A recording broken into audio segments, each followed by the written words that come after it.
ये श्रीमद् भगवत गीता महापुराण है। मैं पढ़ती हूँ, आप भी पढ़िए, बहुत अच्छा लगेगा। बहुत अच्छी अच्छी बातें हैं इसमें।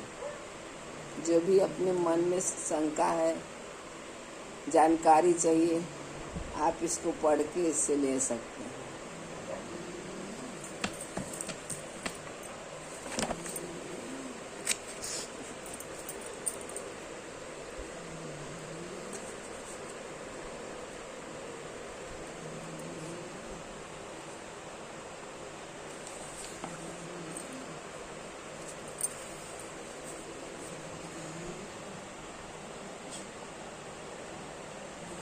और चतुर्थो अध्याय। अपशकुन देखकर महाराज युधिष्ठिर का शंका करना और अर्जुन का द्वारका से लौटना। आज मैं चतुर्दश अध्याय शुरू कर रहे हैं।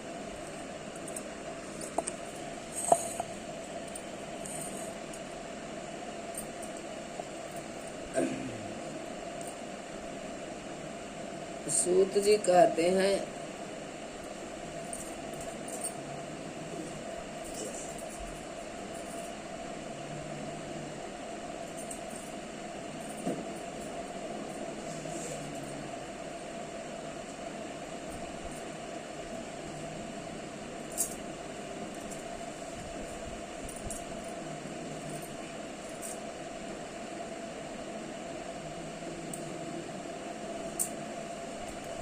सूत जी कहते हैं, स्वजनों से मिलने और पुण्य लोग भगवान श्री कृष्ण अब क्या करना चाहते हैं, यह जानने के लिए अर्जुन द्वारका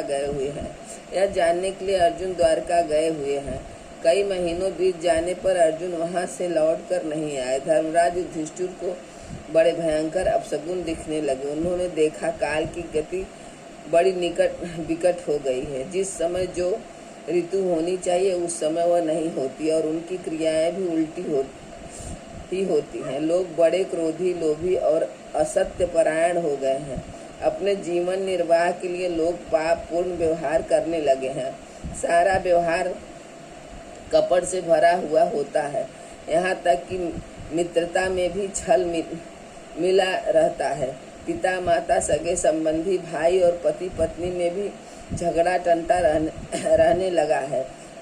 कलिकाल के आ जाने से लोगों का स्वभाव ही लोभ, दंभ आदि अधर्म से अभिभूत हो गया है और प्रकृति में भी अत्यंत अरिष्ट, चुप, अपशकुन होने लगे हैं। यह सब देखकर युधिष्ठिर अपने छोटे भाई भीमसेन से कहा। युधिष्ठिर ने कहा, भीमसेन, अर्जुन को हमने द्वारका इसलिए भेजा था कि वह वहां जाकर पुण्य लोक भगवान श्री कृष्ण क्या कर रहे हैं इसका पता लगाए और संबंधियों से मिल भी आए। तब से 7 महीने बीत गए, किंतु तुम्हारे छोटे भाई अब तक नहीं लौट रहे। मैं ठीक ठाक यह नहीं समझ पाता हूँ कि उनके न आने का कारण क्या है। कहीं देवर्षि नारद के द्वारा बतलाया हुआ वह समय तो नहीं आ पहुँचा है जिससे भगवान श्री कृष्ण अपने लीला विग्रह का वर्णन करना चाहते हैं। उन्हीं भगवान की कृपा से हमें यह संपत्ति, राज्य, स्त्री, प्राण, कुल, संतान, शत्रु पर विजय और स्वर्गाधिक लोगों का अधिकार प्राप्त हुआ है। भीमसेन, तुम तो मनुष्यों में व्याध के समान बलवान तो हो। देखो तो सही, आकाश से उल्का पताती पृथ्वी में भूकंपादि और शरीरों में रोगादि कितने भयंकर अपशकुन हो रहे हैं। इनसे इस बात की सूचना मिलती है कि शीघ्र ही हमारी बुद्धि को मोह में डालने वाला कोई उत्पात होने वाला है। प्यारे भीमसेन, मेरी बाईं जांग, आंख और भुजा बार बार फड़क रही हैं। हृदय जोर से धड़क रहा है। अवश्य बहुत जल्दी कोई अनिष्ट होने वाला है। देखो, यह सियारिन उदय होते हुए सूर्य की ओर मुंह करके रो रही है। अरे, उसके मुंह से तो आग भी निकल रही है। यह कुत्ता बिल्कुल निर्भय सा होकर मेरी ओर देख कर चिल्ला रहा है। भीमसेन, गौ आदि अच्छे पशु मुझे अपने बाएं करके जाते हैं और गधे आदि बुरे पशु मुझे अपने दाहिने कर देते हैं। मेरे घोड़े आदि वाहन मुझे रोते हुए दिखाई देते हैं। यह मृत्यु का दूत पेड़ू, खी, उल्लू और उसका पति पक्षी कौवा रात को अपने कड़ कठोर शब्दों से मेरे मन को कपाते हुए विश्व को सुनाकर देना चाहते हैं। दिशाएं धुंधली हो गई। सूर्य और चंद्रमा के चारों ओर बार बार मंडल बैठते हैं। यह पृथ्वी पहाड़ों के साथ जहाँ तहाँ बिजली भी गिरती ही रहती है। शरीर को छेदने वाली एवं धूली वर्षा से अंधकार फैलाने वाली आंधी चलने लगी है। बादल बड़ा डरावना दृश्य उपस्थित करके सब ओर खून बरसाते हैं। देखो, सूर्य की प्रभा मंद पड़ गई है। आकाश में ग्रह परस्पर टकराया करते हैं। भूतों की घनी भीड़ में पृथ्वी और अंतरिक्ष में आग सी लगी हुई है। नंद तालाब और लोगों के मन क्षुब्ध हो रहे हैं। घी से आग नहीं जलती। यह भयंकर काल न जाने क्या करेगा। बछड़े दूध नहीं पीते, गौएं दूहने नहीं देती। गौशाला में गौएं आंसू बहा बहा कर रो रही हैं। बैल भी उदास हो रहे हैं। देवताओं की मूर्तियां रो सी रही हैं। उनमें से पसीना चूने लगता है और वे हिलाती डुलाती भी हैं। भाई, ये देश, गांव, शहर, बगीचे, खाने और आश्रम श्रीहीन और आनंदित रहित हो गई है। पता नहीं ये हमारे किस दुख की सूचना दे रहे हैं। इन बड़े बड़े उत्पातों को देखकर मैं तो ऐसा समझता हूँ कि निश्चय यह भाग्यहीन भूमि भगवान के उन चरण कमलों से, जिसका सौंदर्य था, जिनके ध्वजा वज्र अकुंसादी विलक्षण चिन्ह और किसी में भी नहीं, कहीं भी नहीं है, रहित हो गई है। शौनक जी, राजा युधिष्ठिर इन भयंकर उत्पातों को देखकर मन ही मन चिंतित हो रहे थे कि द्वारिका से लौटकर अर्जुन आए। युधिष्ठिर ने देखा अर्जुन इतने आतुर हो रहे हैं जितने पहले कभी नहीं देखे गए थे। मुंह लटकाया हुआ है, कमल सरीखे नेत्रों से आंसू बह रहे हैं और शरीर में बिल्कुल क्रांति नहीं है। उनको इस रूप में अपने चरणों में पड़ा देखकर युधिष्ठिर घबरा गए। देवर्षि नारद की बातें याद करके उन्होंने सुहृदों के समान ही अर्जुन से पूछा। युधिष्ठिर ने कहा, भाई, द्वारकापुरी में हमारे स्वजन संबंधी मधु, भोज, दसाई, सातो अंधक और वृषवंशी यादव कुशल से तो हैं। हमारे माननीय नाना सुरसेन जी प्रसन्न हैं। अपने छोटे भाई सहित मामा वसुदेव जी तो कुशल पूर्वक हैं। उनकी पत्नियां हमारी मामी देवकी आदि सातों बहनें अपने पुत्रों और बंधुओं के साथ आनंद से तो हैं। जिनका पुत्र कंस बड़ा ही दुष्ट था, वे राजा उग्रसेन अपने छोटे भाई देवक के साथ जीवित तो हैं।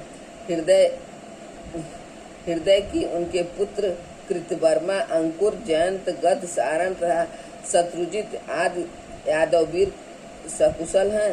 यादवों के प्रभु बलराम जी तो आनंद से हैं। वृषवंश के सर्वश्रेष्ठ महारथी प्रदुम मुख से तो सुख से तो हैं। युद्ध में बड़ी फुर्ती दिखाने वाले भगवान अनिरुद्ध आनंद से हैं। सुषेण, चारुदेश, जाम्बवंती, नंदन, सांब और अपने पुत्रों के सहित ऋषभ आदि भगवान श्री कृष्ण के अन्य सब पुत्र भी प्रसन्न हैं। भगवान श्री कृष्ण के सेवक श्रीतदेव, उद्धव आदि और दूसरे सुनंदन, नंद आदि प्रधान यदुवंशी जो भगवान श्री कृष्ण और बलराम के बाहुबल से सुरक्षित हैं, सबके सब सकुशल हैं। न हमसे अत्यंत प्रेम करने वाले वे लोग कभी हमारा कुशल मंगल भी पूछते हैं। भक्त वत्सल ब्राह्मण भक्त भगवान श्री कृष्ण अपने स्वजनों के साथ द्वारिका की सुधमा सभा में सुखपूर्वक विराजते हैं। वे आदि पुरुष बलराम जी के साथ संसार के परम मंगल, परम कल्याण और उन्नति के लिए यदुवंश रूप श्री सागर में विराजमान हैं। उन्हीं के बाहुबल से सुरक्षित द्वारिकापुरी में यदुवंशी लोग सारे संसार के द्वारा सम्मानित होकर बड़े आनंद से विष्णु भगवान के पार्षदों के समान विहार कर रहे हैं। सत्यभामा आदि 16,000 रानियां प्रधान रूप से उनके चरण कमलों की सेवा में ही रहकर उनके द्वारा युद्ध में इंद्रादि देवताओं को भी ठहराकर इंद्राणी के भोग योग तथा उन्हीं के अभिष्ट पारिजातादि वस्तुओं का उपयोग करती हैं। यदुवंशी और श्री कृष्ण के बाहुदंड के प्रभाव से सुरक्षित रहकर निर्भय रहते हैं और बलपूर्वक लाई हुई बड़े बड़े देवताओं के बैठने योग्य सुधर्मा सभा को अपने चरणों से आक्रांत करते हैं। भाई अर्जुन, यह भी बताओ कि तुम स्वयं तो कुशल से हो न? मुझे तुम श्रीहीन से दिख रहे हो। वहाँ बहुत दिनों तक रहे, कहीं तुम्हारे सम्मान में तो किसी प्रकार की कमी नहीं हुई, किसी ने तुम्हारा अपमान तो नहीं किया, कहीं किसी ने दुर्भाग्यपूर्ण अमंगल शब्द आदि के द्वारा तुम्हारा चित्त तो नहीं दुखाया, अथवा किसी आशा से तुम्हारे पास आए हुए याचकों को उनकी मांगी हुई वस्तु अथवा अपनी ओर से कुछ देने की प्रतिज्ञा करके भी तुम नहीं दे सके। तुम सदा शरणागतों की रक्षा करते आए हो, कहीं किसी भी ब्राह्मण, बालक, गौ, बूढ़े, रोगी, अमला अथवा अन्य किसी प्राणी का जो तुम्हारी शरण में आया हो तुमने त्याग तो नहीं कर दिया।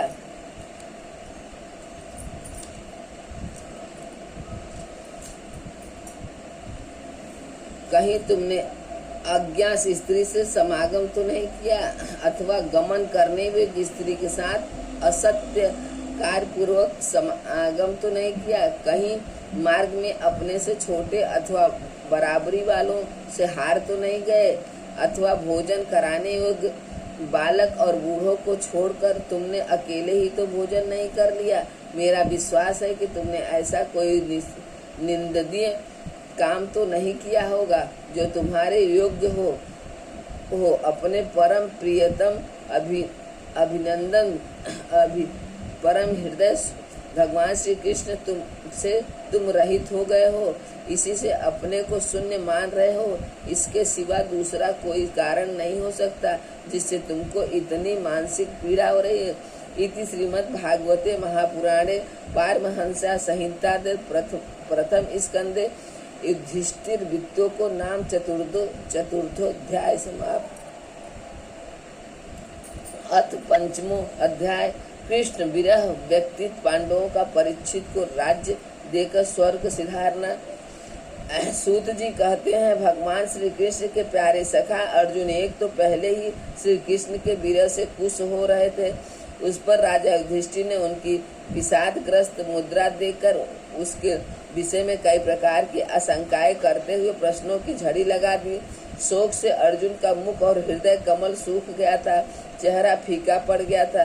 वे उन्हीं भगवान श्री कृष्ण के ध्यान में ऐसे डूबे रहे थे कि बड़े भाई के प्रश्नों का कुछ भी उत्तर न दे सके। श्री कृष्ण की आंखों से ओझल हो जाने के कारण वे बढ़ी हुई प्रेम जनित उत्कंठा के परम वश हो रहे थे। रथ हाँकने टहलते आदि समय भगवान ने उनके साथ जो मित्रता, अभिनंदन, हृदयता और प्रेम से भरे हुए व्यवहार किए थे उनकी याद पर याद आ रही थी। बड़े कष्ट से उन्होंने अपने शोक का वेग रोका, हाथ से नेत्रों के आंसू पोंछे और फिर रूधे हुए गले से अपने बड़े भाई महाराज युधिष्ठिर से कहा। अर्जुन बोले, महाराज मेरे भाई अथवा अत्यंत घनिष्ठ मित्र का रूप धारण करके श्री कृष्ण ने मुझे ठग लिया। मेरे जिस प्रबल पराक्रम से बड़े बड़े देवता भी आश्चर्य में डूब जाते हैं उसे श्री कृष्ण ने मुझसे छीन लिया। जैसे यह शरीर प्राण से रहित होने पर मृतक कहलाता है, वैसे उनके क्षण भर के वियोग से यह संसार अप्रिय दिखने लगा है। उनके आश्रय से द्रौपदी स्वयंवर में जा राजा द्रुपद के घर आए हुए कामोन्नत राजाओं का तेज मैंने हरण कर लिया था।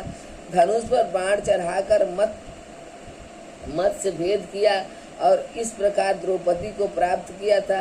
उनकी सानिध्य मात्र से मैंने समस्त देवताओं के साथ इंद्र को अपने बल से जीतकर अग्निदेव को उनकी तृप्ति के लिए खांडव वन का दान कर दिया और मैं दानव की निर्माण की हुई अलौकिक कला कौशल से युक्त मायामयी सभा प्राप्त की और आपके हृदय में सब ओर से आकर के राजाओं ने अनेकों प्रकार की भेंट समर्पित की। 10,000 हाथियों की शक्ति और बल से संपन्न आपके इन छोटे भाई भीमसेन ने उन्हीं को शक्ति से राजाओं के सिर पर पैर रखने वाले अभिमानी जराधंस का वध किया था। तदंतर उन्हीं भगवान ने उन बहुत से राजाओं को मुक्त किया जिनको जराधंस ने महाभैरव यज्ञ में बलि चढ़ाने के लिए बंदी बना रखा था। उन सब राजाओं ने आपके यज्ञ में अनेक प्रकार के उपहार दिए थे। महारानी द्रौपदी राजस्व यज्ञ के महान अभिषेक से पवित्र हुए अपने उन सुंदर केशों के जिन्हें दुष्टों ने भरी सभा में छूने का साहस किया था बिखेर कर तथा आंखों में आंसू भर कर जब श्री कृष्ण के चरणों में गिर पड़ी, तब उन्होंने उसके सामने उनके उस घोर अपमान का बदला लेने की प्रतिज्ञा करके उन धूर्तों की स्त्रियों की ऐसी दशा कर दी कि वे विधवा हो गई और उन्हें अपने केस अपने हाथों खोल दिए। वनवास के समय हमारे बैरी दुर्योधन के षड्यंत्र से 10,000 शिष्यों को साथ बैठाकर भोजन करने वाले महर्षि दुर्वासा ने हमें दुस्तर संकट में डाल दिया था। उस समय उन्होंने द्रौपदी के पात्र में बची हुई शाक की एक पत्ती का ही भोग लगाकर हमारी रक्षा की। उनके ऐसा करते ही नदी में स्नान करती हुई मुनि मंडली को ऐसा प्रतीत हुआ मानो उनकी तो बात ही क्या सही, त्रिलोकी की ही तृप्ति हो गई। उनके प्रताप से मैंने युद्ध में पार्वती सहित भगवान शंकर को आश्चर्य में डाल दिया तथा उन्होंने मुझको अपना पाशुपात नामक अस्त्र दिया।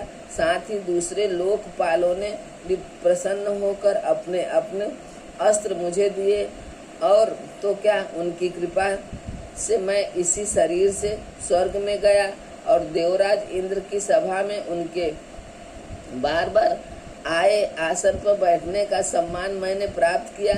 उनके आग्रह से जब मैं स्वर्ग में ही कुछ दिनों तक रह गई, तब इंद्र के साथ समस्त देवताओं ने मेरी इन्हीं गांडवी धारण करने वाली भुजाओं का निवात कवच आदि दैत्यों को मारने के लिए आश्रय लिया। महाराज, यह सब जिनकी महती कृपा का फल था, उन्हीं पुरुषोत्तम भगवान श्री कृष्ण ने मुझे आज ठग लिया। महाराज, कौरवों की सेना भीष्म द्रोण आदि अजय महत्स्यों से पूर्ण अपार समुद्र के समान दुस्तर थी, परंतु उनका आश्रय ग्रहण करके अकेले ही रथ पर सवार हो मैं उसे पार कर गया। उन्हीं की सहायता से आपको याद होगा मैंने शत्रुओं से राजा विराट का सारा गोधन तो वापस ले ही लिया, साथ ही उनके सिरों पर से चमकते हुए मणिमय मुकुट था अंगों के अलंकार छीन लिए थे। भाई जी, कौरवों की सेना भीष्म कर्ण द्रोण सर्प तथा अन्य बड़े बड़े राजाओं और क्षत्रिय वीरों के रथों से शोभायमान थी। उसके सामने मेरे आगे आगे चलकर वे अपनी दृष्टि से ही उन महारथी उत्पत्तियों की आयु मन उत्साह और बल को छीन लिया करते थे। द्रोणाचार्य, भीष्म, कर्ण, भूरिश्रवा, सुशर्मा, सल्प, जयद्रथ और ब्राहिद आदि वीरों ने मुझ पर अपने कभी न चूकने वाले अस्त्र चलाए थे, परंतु जैसे ही हिरण्य कश्यप आदि दैत्यों के अस्त्र शस्त्र भगवत प्रहलाद का स्पर्श नहीं करते थे, वैसे ही उनके शास्त्र मुझे छू तक नहीं सके। यह श्री कृष्ण के भुजदंडों की छत्रछाया में रहने का ही प्रभाव था। श्रेष्ठ पुरुष संसार में मुक्त होने के लिए जिनके चरण कमलों का सेवन करते हैं, अपने आपत को दे डालने वाले उन भगवान को मुझे दुर्बुद्धि ने सार्थकी बना डाला। आहा, जिस समय मेरे घोड़े थक गए थे और मैं रथ से उतरकर पृथ्वी पर खड़ा था, उस समय बड़े बड़े महारथी शत्रु भी मुझ पर प्रहार न कर सके, क्योंकि श्री कृष्ण के प्रभाव से उनकी बुद्धि मारी गई थी। महाराज, माधव के उन्मत्त और मधुर मुस्कान से युक्त विनोद भरे एवं हृदय स्पर्शी वचन और उनका मुझे पार्थ अर्जुन सखा कुरुनंदन याद कहकर पुकारना मुझे याद आने पर मेरे हृदय में उथल पुथल मचा देते। सोने बैठने टहलने और अपने संबंधियों में बड़ी बड़ी बातें करते था। भोजन याद करने में हम प्राय एक बार रहा करते हैं। किसी किसी दिन में व्यंग से उन्हें कह बैठता कि मित्र तुम तो बड़ी सत्यवादी हो। उस समय भी वे महापुरुष अपनी महानुभावता के कारण जैसे मित्र अपने मित्र का और पिता अपने पुत्र का अपराध सह लेता है, उसी प्रकार मुझ दुर्बुद्धि के अपराधों को सह लिया करते थे। महाराज जो मेरे सखा प्रिय मित्र नहीं मेरे हृदय ही थे, उन्हीं पुरुषोत्तम भगवान से मैं रहित हो गया हूँ। भगवान की पत्नियों को द्वारका से अपने साथ ला रहा था, परंतु मार्ग में दुष्ट गोपों ने मुझे एक अबला की भांति हरा दिया और मैं उनकी रक्षा नहीं कर सका। वही मेरा गांडीव धनुष है, वही बाण है, वही रथ है, वही घोड़े हैं और वही मैं रथी अर्जुन हूँ, जिसके सामने बड़े बड़े राजा लोग सिर झुकाया करते थे। श्री कृष्ण के बिना ये सब एक ही क्षण में नहीं के समान शून्य हो गए। ठीक उसी तरह जैसे भस्म में डाली हुई आहुति, कपट भरी सेवा और उसर में बोया हुआ बीज व्यर्थ जाता है। राजन, आपने द्वारकावासी अपने जिन सुहृद संबंधियों की बात पूछी है, वे ब्राह्मणों के शापवश मोहग्रस्त हो गए और बारूणी मदिरा के पान से मदमस्त होकर अपरिचितों की भांति आपस में एक दूसरे से भिड़ गए हैं और घूसों से मारपीट करके सबके सब नष्ट हो गए। उनमें से केवल 4-5 ही बचे हैं। वास्तव में यह सर्वशक्तिमान भगवान की लीला है कि संसार के प्राणी परस्पर एक दूसरे का पालन पोषण भी करते हैं और एक दूसरे को मार भी डालते हैं। राजन, जिस प्रकार जलचरों में बड़े जंतु छोटों को बलवान दुर्बलों की एवं बड़े और बलवान भी परस्पर एक दूसरे को खा जाते हैं, उसी प्रकार अतिशय बली और बड़े यदुवंशियों के द्वारा भगवान दूसरे राजाओं का संहार कराया। तत्पश्चात यदुवंशियों के द्वारा ही एक से दूसरे यदुवंशी का नाश करा के पृथ्वी रूप से पृथ्वी का भार उतार दिया। भगवान श्री कृष्ण मुझे जो शिक्षाएं दी थी वे देश काल और प्रयोजन के अनुरूप तथा हृदय के ताप को शांत करने वाली थी। स्मरण आते ही वे हमारे चित्त का हरण कर लेती हैं। सूत जी कहते हैं, इस प्रकार प्रगाढ़ प्रेम से भगवान श्री कृष्ण के चरण कमलों का चिंतन करते करते अर्जुन चित्तवृत्ति अत्यंत निर्मल और प्रशांत हो गई।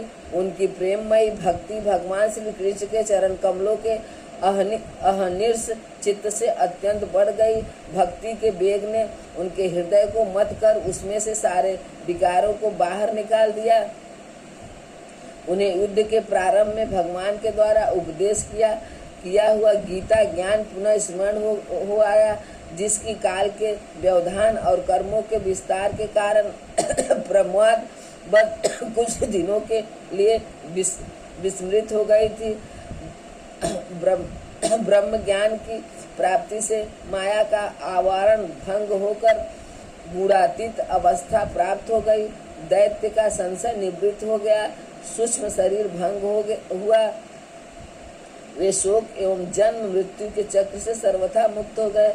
भगवान के स्वधाम गमन और यदुवंश के संहार का वृत्तांत सुनकर निश्चलमति युधिष्ठिर ने स्वर्गारोहण का निश्चय किया। कुंती ने भी अर्जुन के मुख से यदुवंशियों के नाश और भगवान के स्वधाम गमन की बात सुनकर अनन्य भक्ति से अपने हृदय को भगवान श्री कृष्ण में लगा दिया और सदा के लिए इस जन्म मृत्यु रूप संसार से अपना मुंह मोड़ लिया। भगवान श्री कृष्ण के लोक दृष्टि में जिस यादव शरीर से पृथ्वी का भार उतारा था, उसका वैसे ही परित्याग कर दिया, जैसे कोई काट से कांटा निकाल कर फिर दोनों को फेंक देते हैं। भगवान की दृष्टि में दोनों ही समान थे। जैसे वे नट के समान मत्स्यादि रूप धारण करते हैं और फिर उनका त्याग कर देते हैं, वैसे उन्होंने यादव शरीर से पृथ्वी का भार दूर किया था, उसे त्याग भी दिया। जिनकी मधुर लीलाएं श्रवण करने योग्य हैं, उन भगवान श्री कृष्ण ने जब अपने मनुष्य के शरीर से इस पृथ्वी का परित्याग कर दिया, उसी दिन विचारहीन लोगों को अधर्म में फंसाने वाला कलयुग आधम का महाराज युधिष्ठिर से कलयुग का फैलना छिपा न रहा। उन्होंने देखा देश में, नगर में, घरों में और प्राणियों में लोभ, असत्य, छल, हिंसा और अधर्मों की बढ़ती हो गई है। तब उन्होंने महाप्रस्थान का निश्चय किया। उन्होंने अपने विनयी पौत्र परीक्षित को, जो गुणों में उन्हीं के समान थे, समुद्र से घिरी हुई पृथ्वी के सम्राट पद पर हस्तिनापुर में अभिषेक्त किया। उन्होंने मथुरा में सूरसेना अधिपति के रूप में अनिरुद्ध के पुत्र वज्र का अभिषेक किया। इसके बाद समर्थ युधिष्ठिर ने प्रजापति यज्ञ के आवाहन आदि अग्नि को अपने में लीन कर लिया, अर्थात गृहावस्था के धर्म से मुक्त होकर उन्होंने संन्यास ग्रहण किया। युधिष्ठिर ने अपने सब वस्त्राभूषण आदि वहीं छोड़ दिए एवं ममता और अहंकार से रहित होकर समस्त बंधन काट डाले। उन्होंने दृढ़ स्वभाव से वाणी को मन ही मन को प्रणाम, प्राण में प्राण को अपान में और अपान को उसकी क्रिया के साथ मृत्यु में तथा मृत्यु को पंचभूतमय शरीर में लीन कर लिया। इस प्रकार शरीर को मृत्यु रूप अनुभव करके उन्होंने उसे त्रिगुण में मिला दिया। त्रिगुण को मूल प्रकृति में, सर्वकारण रूपा प्रकृति को आत्मा में और आत्मा को अविनाशी ब्रह्मा में विलीन कर दिए। उन्हें यह अनुभव होने लगा कि यह संपूर्ण दुष्ट प्रपंच ब्रह्म स्वरूप है। इसके पश्चात उन्होंने शरीर पर चीर वस्त्र धारण कर लिया, अन्न जल का त्याग कर दिया और मौन ले लिया और केश खोलकर बिखेर लिए। वे अपने रूप को ऐसा दिखाने लगे जैसे कोई जड़ उन्मत्त या पिशाच हो। फिर वे बिना किसी की बाट देखे था बहरे की तरह बिना किसी की बात सुने घर से निकल पड़े। हृदय में उस पर ब्रह्मा का ध्यान करते हुए जिसको प्राप्त करके फिर लौटना नहीं होता, उन्होंने उत्तर दिशा की यात्रा की, जिस ओर पहले बड़े बड़े महात्मा जन जा चुके हैं। भीमसेन, अर्जुन आदि युधिष्ठिर के छोटे भाइयों ने भी देखा कि अब पृथ्वी में सभी लोगों को अधर्म के सहायक कलयुग के प्रभावित कर डाला है। इसलिए वे भी श्री कृष्ण चरणों की प्राप्ति का दृढ़ निश्चय करके अपने बड़े भाई के पीछे पीछे चल पड़े। उन्होंने जीवन के सभी लाभ भलीभांति प्राप्त कर लिए थे। इसलिए यह निश्चय करके कि भगवान श्री कृष्ण के चरण कमल ही हमारे परम पुरुषार्थ हैं, उन्होंने उन्हें हृदय में धारण किया। पांडवों के हृदय में भगवान श्री कृष्ण के चरण कमलों के ध्यान से भक्ति भाव उमड़ आया। उनकी वृद्धि अवस्था शुद्ध होकर भगवान श्री कृष्ण के उस सर्वोत्कृष्ट स्वरूप में अन्य भाव से स्थिर हो गई, जिसमें निष्पाप पुरुष ही स्थिर हो पाते हैं। फलतः उन्होंने अपने विशुद्ध अंतःकरण से स्वयं ही वह गति प्राप्त की जो विषयासक्त दुष्ट मनुष्यों को कभी प्राप्त नहीं हो सकती। संयमी एवं श्री कृष्ण के प्रेमावेश में मुग्ध भगवानमय विदुर जी ने भी अपने शरीर को प्रभाव क्षेत्र में त्याग दिया। उस समय उन्हें लेने के लिए आए हुए पितरों के साथ वे अपने यमलोक को चले गए। द्रौपदी ने देखा कि अब पांडव लोग निरपेक्ष हो गए हैं, तब वे अन्य प्रेम से भगवान श्री कृष्ण का चिंतन करके उन्हें प्राप्त हो गई। भगवान के प्यारे भक्त पांडवों के महाप्राण की इस परम पवित्र और मंगलमयी कथा को जो पुरुष श्रद्धा से सुनता है वह निश्चय ही भगवान की भक्ति और मोक्ष को प्राप्त होता है। श्रीमद् भगवते महापुराणे पारमहंस्या संहिता है प्रथम स्कंदे पांडव स्वर्ग रोगिण नाम पंचमो अध्याय समाप्त।